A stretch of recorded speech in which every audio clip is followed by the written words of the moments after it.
Okay, Leonard. Here is your Cecil Davis Kelso. Grady. I think the Grady where is she?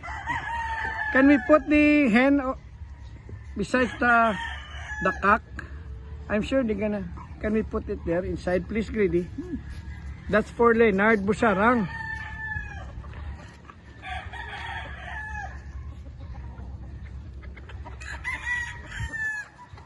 I'm sure you're gonna like this one. Can we put it inside?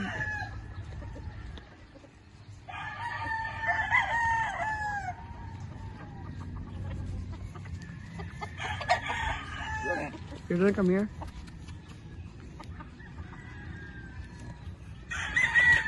See?